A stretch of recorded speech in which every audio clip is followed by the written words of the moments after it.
Good evening student, आप सब कैसे हैं? उम्मीद करता हूँ आप सब अच्छे होंगे। पिछले 2-4 दिनों से मैं बहुत व्यस्त था, जिसकी वजह से मैं वीडियो नहीं डाल पाया। आज मैं रिलेशन फंक्शन का एक्सरसाइज 1.3 के क्वेश्चन 1 to 9 डिस्कस करने वाला हूँ। इसमें से आपका पहला क्वेश्चन ये है कि एफ मैप 1,3,4 to 1 to 5। दूसरा फंक्शन है जी मैप 1 to 5 to 1,3 और दिया है एफ 1 2 से कनेक्ट मैप है, 3 5 से, 4 1 से, और जी में 1 3 से, 2 3 से और 5 1 से। तो आपको GOF निकालना है। बहुत ही सिंपल है। मैंने इसके पहले वाले लेक्चर में गॉफ, फॉग, फॉफ, गॉग ये सब निकालना मैंने सिखाया था आपको। अगर आपको नहीं समझ में आया है तो पिछला वीडियो आप देख लीजिए, मैं उसका लिंक डिस्क्रिप्शन में डाल दूंगा। अगर वो समझ जाएंगे तो गॉफ, फॉग निकालना बहुत ही सिंपल है, बहुत ही ईजी है। तो सबसे पहले जो दिया है उसको हम लोग लिखते हैं, ये वाला देखो, ये डोमेन है, ये रेंज है।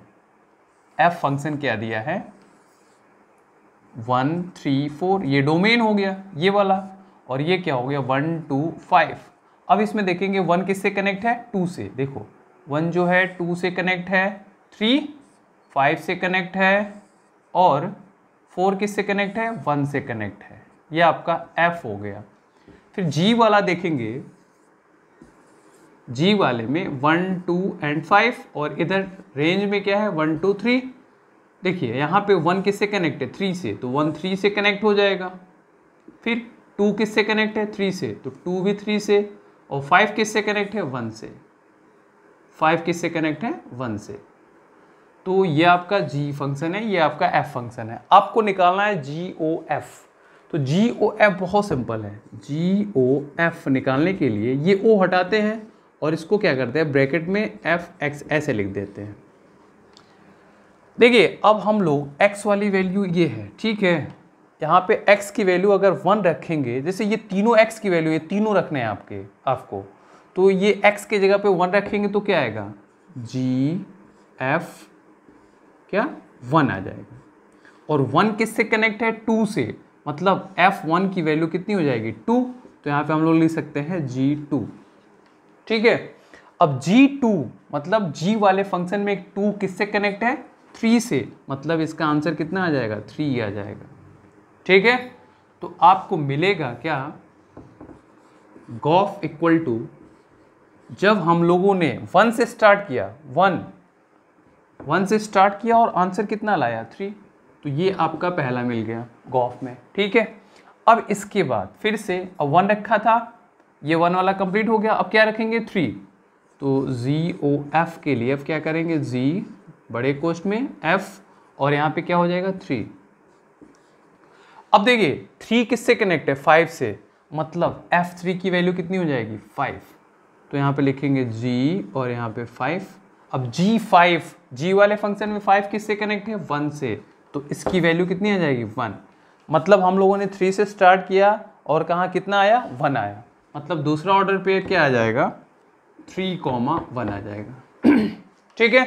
अब अगला देखेंगे GOF में, तो G बड़े कोष्ठ में FX, ये आपका 1 भी हो गया 3 भी हो गया। अब लास्ट वाला 4 देखेंगे, तो G और यहाँ पे F4 हो जाएगा, और इसको बड़े कोष्ठ में, तो G4। देखिए अभी तो हमको किस में देखना है F वाले फंक्शन में। F वाले फंक्शन में देखेंगे 4 किससे कनेक्ट है, किससे मैपिंग है 1 से, तो F4 की वैल्यू कितनी हो जाएगी 1 हो जाएगी, तो यहाँ पे 1 लिख दिया। अब G वाले फंक्शन में देखेंगे 1 किससे कनेक्ट है 3 से, तो यहाँ पे कितना आ जाएगा 3। मतलब हम लोगों ने 4 से स्टार्ट किया था और कितनी वैल्यू आ गई 3 आ गई। तो आपको मिलेगा यहाँ पे ये वाला 4 रखेंगे और लास्ट में कितना आया 4 और ये 3 आ जाएगा। ये आपका हो जाएगा गॉफ। बहुत ही सिंपल है आपका गॉफ निकालना ये वाले सवाल में, ठीक है। अब आगे देखेंगे। अब हम लोग दूसरा क्वेश्चन देखेंगे। दूसरे क्वेश्चन में 3 फंक्शन है F, G तथा H, और ये रियल से रियल में क्या है मैप है। मतलब इसका डोमेन भी रियल नंबर है और को डोमेन भी रियल, मतलब रेंज भी रियल नंबर है, को डोमेन। तो आपको प्रूफ करना है कि F plus H O H equal to F O H plus G O H होता है। ये पहला आपको प्रूफ करना है। दूसरा F इंटू जी ब्रैकेट में फिर O H equal to F O H into G O H आपको प्रूफ करना है। तो पहला देखते हैं, बहुत ही सिंपल है। इसमें क्या करेंगे, एल एच एस ले लीजिए, L H S F plus G और यहाँ पे ओ एच, ठीक है। अब देखिए जब ये ब्रैकेट हटाएंगे तो इसमें डिस्ट्रीब्यूटिव ला, मतलब इसकी मल्टीप्लिकेशन इन दोनों में हो जाएगी, ठीक है। या एक काम करिए, ये अगर ओ हटाएंगे आप तो क्या होगा, एफ प्लस जी और यहाँ पे एच, ये बड़े कोश में एच एक्स हो जाएगा, ऐसा हो जाएगा। ये हम लोग पहले से ही पढ़े हैं। अब इसका क्या करेंगे, इन दोनों में क्या करेंगे, मल्टीप्लाई, डिस्ट्रीब्यूटिव लॉ से मल्टीप्लाई, तो ये हो जाएगा एफ ब्रैकेट में एच एक्स दोनों के साथ होगा, फिर प्लस जी एच एक्स। और इसको जब ये ब्रैकेट हटाएंगे तो हम लोग इसको क्या बोलते हैं, एफ ओ एच, और इसको क्या बोलते हैं, जी ओ एच। यही तो आपको प्रूफ करना है। देखिए तो ये आपको प्रूफ हो गया, प्रूफ्ड।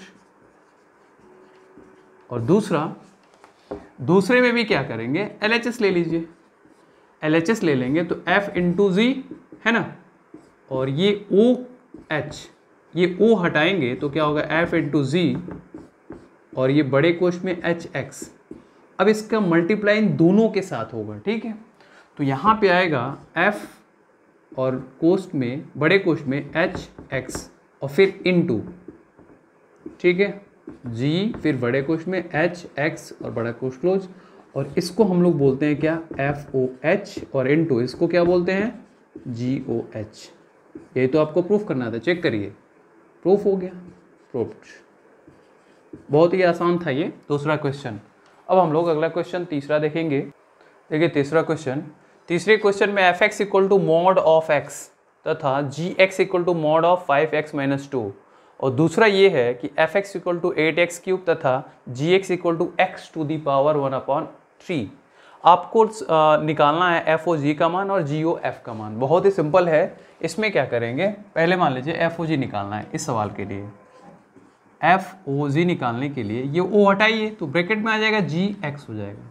अब GX वाला पोर्शन ये है ना, तो इस वाले पोर्शन को हम लोग क्या करेंगे, रख देंगे। तो ये आपका मिलेगा F और मॉड के अंदर 5x माइनस 2 हो जाएगा, ठीक है। अब देखिए, अब यहाँ पे ये तो FX वाले पोर्शन में जहाँ पे x होगा उसके जगह पे ये पूरी वैल्यू पुट करेंगे, जहाँ पे x होगा उसके जगह पे ये वैल्यू पुट करेंगे। तो यहाँ पे fx में x की जगह पे मॉड ऑफ x है, तो यहाँ पे क्या हो जाएगा, मॉड, और x की जगह पे क्या रखेंगे, ये चीज़ क्या, 5x माइनस 2, ठीक है। तो ये आपका क्या आ गया, FOG आ गया। अब आपको निकालना है GOF, ठीक है। ये आपका FOG हो गया, अब निकालना है आपको GOF। तो GOF, ये O हटाइए, ये आपका FX आ गया, ठीक है। ये आपका FX आ गया। अब आगे देखेंगे,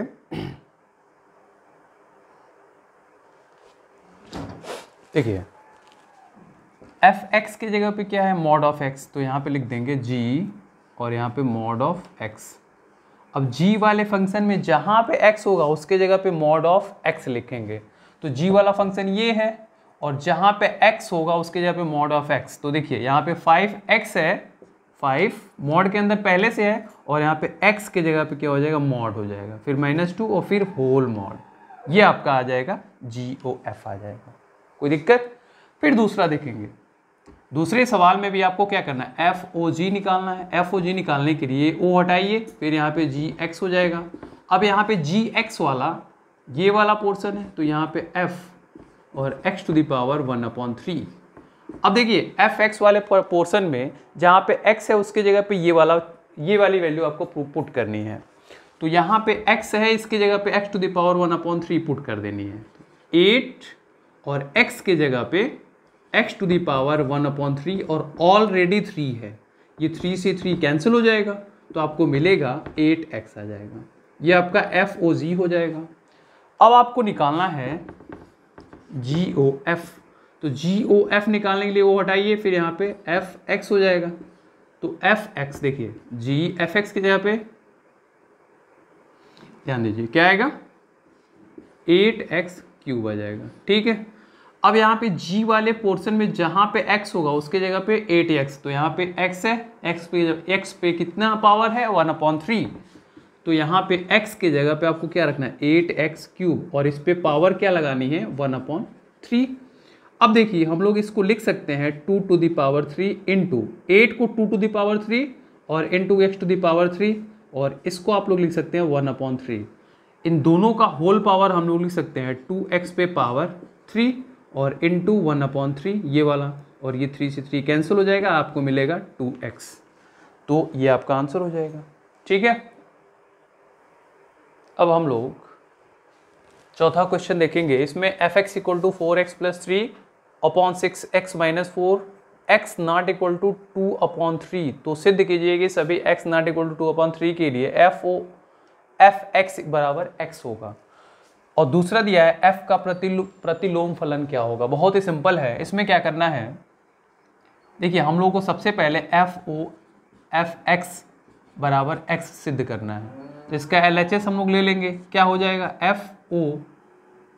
fx, ये o हट जाएगा तो क्या होगा f ब्रैकेट में fx आ जाएगा। अब जहाँ पे fx की वैल्यू जो है वो यहाँ पे रखिए, तो ये मिल जाएगी आपको fx की पूरी वैल्यू 4x + 3 अपॉन 6x - 4। ठीक है, अब fx वाले फंक्शन में जहाँ पे x होगा उस वहाँ पे आपको ये वैल्यू पुट कर देनी है। तो ये वाला फंक्शन है, यहाँ पे x की जगह पे ये पूरी वैल्यू, यहाँ पे x की जगह पे ये पूरी वैल्यू। देखिए 4 इंटू x की जगह पे भाई 4x + 3 अपॉन 6x - 4 हो जाएगा। ठीक है, और यहाँ पे +3 हो जाएगा, होल अपॉन 6 इंटू फिर x की जगह पे 4x + 3 अपॉन 6x - 4 और फिर -4 हो जाएगा। यहाँ तो कोई दिक्कत किसी को भी, यहाँ तक किसी को भी कोई दिक्कत नहीं होना चाहिए।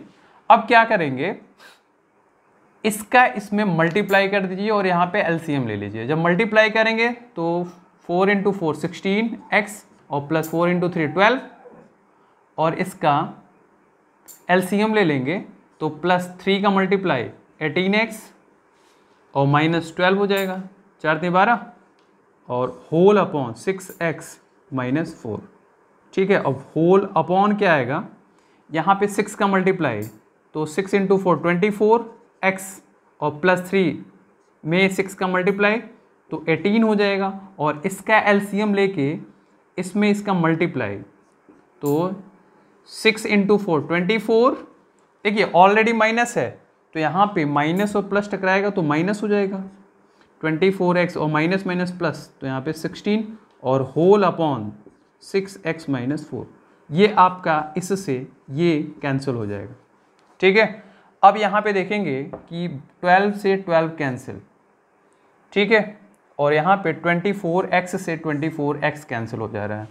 ये आप जब ऐड करेंगे तो कितना आएगा, 16 और 18 जोड़ेंगे तो 34 आ जाएगा x और नीचे भी 34 आ जाएगा। तो ये जब कैंसिल हो जाएगा कितना आएगा x, यही हम लोग को प्रूफ करना था, हेंस प्रूव्ड। देखिए FOF बराबर हम लोगों को x लाना था और x आ गया। अब हम लोग को क्या करना है कि f का प्रतिलोम फलन निकालना है, मतलब f की डिपेंडेंसी जो fx है, यहाँ पे देखिए fx बराबर 4x + 3 अपॉन 6x - 4 है।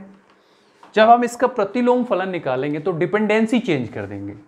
यहाँ पे y मान लीजिए, अभी y x पे डिपेंड कर रहा है तो x को y पे डिपेंड कराइए तो क्या हो जाएगा, इसमें इसका मल्टीप्लाई क्रॉस मल्टीप्लाई तो 6xy - 4y = 4x + 3 हो जाएगा। इसको इधर ट्रांसफर करिए तो 6xy - 4y - 4x + 3 हो जाएगा। ठीक है, अब एक काम करेंगे, यहाँ पे 4y है, अब एक काम करेंगे इन दोनों को एक पास करेंगे, इसको इधर ट्रांसफर कर देंगे। इन दोनों में से आपको कॉमन दिख रहा है x तो 6y - 4 हो जाएगा और यहाँ पे ये इधर जाएगा तो पॉजिटिव हो जाएगा, मतलब 4y + 3 हो जाएगा। इसका डिवाइड इधर कर दीजिए तो x इक्वल टू मिलेगा 4y plus 3 upon 6y minus 4 मिल जाएगा। और यही आपका क्या है, f इनवर्स y है। मतलब कि f का इनवर्स फंक्शन ये आपका इनवर्स फंक्शन है। इसको हम लोग ऐसे भी लिखते हैं f इनवर्स, ठीक है, ये आपका f इनवर्स फंक्शन है। मतलब डिपेंडेंसी चेंज कर देंगे तो आपको f इनवर्स मिल जाएगा। ठीक है, अगला क्वेश्चन देखते हैं। अब हम लोग 5वां क्वेश्चन देखेंगे। क्वेश्चन ये है कि कारण सहित बताना है कि निम्न फलनों के प्रतिलोम होंगे कि नहीं होंगे। पहला क्वेश्चन ये दिया है f map 1 2 3 4 2 10, f equal to दिया है 1, 10, 2, 10, 3, 10, 4, 10। तो सबसे पहले किन फलनों का प्रतिलोम फलन होता है ये आपको जानना बहुत जरूरी है। उन्हीं फलनों का प्रतिलोम फलन होता है जो फलन 1 1 तथा आंटू होते हैं। एक बार और सुनिए, उन्हीं फलनों का प्रतिलोम फलन होता है जो फलन 1 1 तथा आंटू होता है।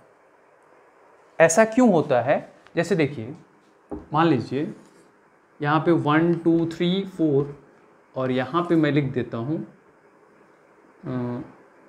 A B C और मान लीजिए D है। अगर मान लीजिए कि ये 1 1 नहीं है, ये फलन 1 1 नहीं है, ये इससे मान लीजिए या इसमें ABC है, ये इससे हो गया कनेक्ट, ये इससे हो गया, 3 भी B से हो गया, 4 C से हो गया। तो जब हम इसका इन्वर्स लिखेंगे तो क्या हो जाता है, इन्वर्स में जो डोमेन होता है वो रेंज हो जाता है, जो रेंज होता है वो डोमेन हो जाता है। मतलब यहाँ पे ABC हो जाएगा और ये क्या हो जाएगा 1 2 3 4 हो जाएगा। तो A किससे कनेक्ट था, 1 से, मतलब 1 किससे कनेक्ट था, A से। तो जब हम लोग इन्वर्स लिखेंगे तो A हो जाएगा 1 से कनेक्ट और 2 हो जाएगा या B हो जाएगा 2 से, और C हो जाएगा, C भी किससे हो जाएगा, सॉरी, और 3 भी B से कनेक्ट है, और C किससे कनेक्ट है भाई, 4 से, तो 4 यहाँ पे ये हो जाएगा। यही तो होगा। तो हम लोग सबसे पहले इसको चेक करेंगे कि ये फलन है कि नहीं है। यहाँ पे देखिए B वाले का 2 इमेज हो जा रहा है, और मैंने शुरू में समझाया था कि अगर किसी का 1 से अधिक इमेज होता है मतलब वो उसका इमेज खराब है, मतलब वो फलन है ये नहीं है। इसीलिए किसी भी फलन का प्रतिलोम निकालने के लिए वह 1 1 तथा आंटू होना बहुत जरूरी है। अगर मान लीजिए यहाँ पे D होता तो इसकी मैपिंग तो किसी से है नहीं ना, तो यहाँ पे D लिख देते हैं, तो ये भी तो फलन नहीं होता। इसी वजह से आंटू और 1 1 फलन होना बहुत ही आवश्यक है। ठीक है, तो ये भी बहुत आसान सवाल है अगर ये आप समझते हैं तो। जैसे पहला सवाल देखिए, पहला सवाल एक आपका 1 2 3 4 है और दूसरे में ये आपका क्या है, डोमेन है और ये रेंज है। 1 10 से, 2 भी 10 से, 3 भी 10 से, 4 भी 10 से। सबसे पहले तो इसको चेक करेंगे कि 1 1 है कि नहीं है, और आंटू भी होना चाहिए। तो आंटू तो है क्योंकि इसमें कोई भी एलिमेंट ऐसा नहीं है जिसकी मैपिंग ना हुई हो। लेकिन यहाँ पे चेक करेंगे ये 1 1 नहीं है, इसका मतलब जब इसका हम लोग इन्वर्स निकालेंगे तो 10, देखिए जब इसका इन्वर्स हम लोग निकालेंगे, इन्वर्स क्या हो जाएगा, यहाँ पे 10 हो जाएगा और यहाँ पे क्या हो जाएगा 1 2 3 4 हो जाएगा। 10 भी 1 से, 10 2 से, 3 से, 4 से। तो सबसे पहले तो ये फलन ही नहीं है। इसका मतलब पहले वाले सवाल में क्या लिखेंगे आप लोग, कंक्लूजन क्या लिखेंगे कि f जो है वह एकाएकी नहीं है, अतः इसका हम लोग प्रतिलोम नहीं लिख सकते। एक बार और सुनिए कि f एकाएकी नहीं है, अतः इसका हम लोग प्रतिलोम नहीं निकाल सकते। देखिए आंटू तो है, लेकिन प्रतिलोम निकालने के लिए आंटू और एकाएकी दोनों होना बहुत ही आवश्यक है, नहीं तो हम लोग निकाल नहीं पाएंगे। सेम टू सेम दो और ये सवाल हैं, ये भी ऐसे ही निकलेंगे। इन दोनों में चेक करिए कि 1 1 और आंटू है कि नहीं है। अगर 1 1 और आंटू होंगे तो फलन इन्वर्टेबल है, अदरवाइज नहीं है। ठीक है, आप लोग लगाइएगा ये दोनों सवाल। अब हम लोग छठा क्वेश्चन देखेंगे। छठा क्वेश्चन ये है कि f map -1 to 1 2 r fx equal to x upon x plus 2 है। तो इस फलन को हम लोग को प्रूफ करना है कि ये फलन एकाएकी है। और आगे दिया है f मैप -1 to 1 2 f का परिसर, मतलब f का रेंज उसका क्या करना है, आपको प्रतिलोम ज्ञात करना है। तो सबसे पहले इस फंक्शन को हम लोग प्रूफ करेंगे कि ये एकेकी है। इस तरह का हम लोग सवाल पिछले एक्सरसाइज में लगाए हैं, फलन को एकेकी प्रूफ करना, अनटू प्रूफ करना, मैंने सिखाया था। तो देखिए हम लोग यहाँ पे लगाएंगे, क्या करेंगे, F x equal to x upon x plus two कर लीजिए। क्या करेंगे, एफ एक्स वन मान लीजिए, तो ये हो जाएगा X one upon x one plus two हो जाएगा। एफ एक्स टू निकालिए, X two upon x two plus two आ जाएगा। इन दोनों फलनों को क्या करेंगे, एफ एक्स वन बराबर एफ एक्स टू करिए। अगर इन दोनों को एक साथ सॉल्व करते हैं और एक्स वन के बराबर एक्स टू आ जाता है तो फलन क्या है, एकेकी है, अदरवाइज एकेकी नहीं है। तो रखिए x one plus x one upon x one plus two equal to x two upon x two plus two, cross multiply, इस केस में मल्टीप्लाई करेंगे तो x one into x two, ठीक है, और प्लस टू का मल्टीप्लाई तो plus two x one, फिर इसका इधर cross multiply equal to x one into x two हो जाएगा प्लस टू एक्स टू हो जाएगा। ये दोनों तो कैंसिल हो जाएंगे ना, फिर यहाँ पे बचेगा two x one equal to two x two, two से टू कैंसिल, मतलब X one equal to x two आ गया। तो हम लोग लिख सकते हैं अतः फलन, अतः एफ एकेकी है। ये हम लोगों ने प्रूफ कर लिया, एकेकी है। अब क्या करेंगे, इसी फंक्शन का हम लोग को इनवर्स निकालना है। तो देखिए एफ एक्स इक्वल टू क्या दिया है, x upon x plus to, इसको वाई मान लीजिए। मैंने कहा था डिपेंडेंसी चेंज कर देंगे तो क्या निकल जाएगा, इनवर्स निकल जाएगा। तो यहाँ पे y equal to x upon x plus two है, क्रॉस मल्टीप्लाई, तो x y plus two y हो जाएगा इक्वल टू एक्स। ठीक है, एक काम करते हैं, इसको उधर ले जाते हैं, तो ये हो जाएगा two y equal to x minus x y हो जाएगा। इन दोनों में से x कॉमन ले लीजिए, तो इन दोनों में से x कॉमन ले लेंगे तो वन माइनस वाई बचेगा, तो यहाँ पे टू वाई, तो x इक्वल टू इससे डिवाइड हो जाएगा ना, two y upon one minus y. यही आपका क्या है, f इनवर्स x है। ये आपका आंसर, x की जगह पे आप y लिख सकते हैं। ठीक है, बहुत ही सिंपल है, आपका इनवर्स निकल गया। देखिए सातवां सवाल, f x equal to four x plus three दिया है, f map R to R, इसका प्रतिलोम फलन निकालना है। इसके पहले हम लोग को प्रूफ करना है कि क्या यह फलन प्रतिलोम फलन है कि नहीं है, मतलब इस फलन का हम लोग प्रतिलोम निकाल सकते हैं कि नहीं निकाल सकते हैं। तो मैंने कहा था कि उसी फलन का प्रतिलोम निकाल पाएंगे जो फलन एकेकी होगा और आंटू होगा। तो इस फलन को हम लोग प्रूफ करेंगे कि ये फलन वन वन भी है और आंटू भी है। अगर ऐसा प्रूफ कर लेते हैं तो फलन का प्रतिलोम निकाल सकते हैं। तो देखिए वन वन के लिए सबसे पहले फॉर वन वन क्या करेंगे, F x equal to four x plus three है, एफ एक्स वन ले लीजिए, ये हो जाएगा four x one plus three, f x two ले लीजिए तो four x two plus three, दोनों को इक्वल करेंगे, F x one equal to f x two. अगर एक्स वन के बराबर एक्स टू आ जाता है तो फलन एकेकी है। तो four x one plus three equal to क्या हो जाएगा, four x two plus three, three से थ्री कैंसिल, फोर से फोर कैंसिल, मतलब X one equal to X three आ गया। तो लिखेंगे अतः एफ एकेकी है, एकेकी है। अब देखिए for onto, for onto के लिए क्या करते हैं, डिपेंडेंसी चेंज करते हैं।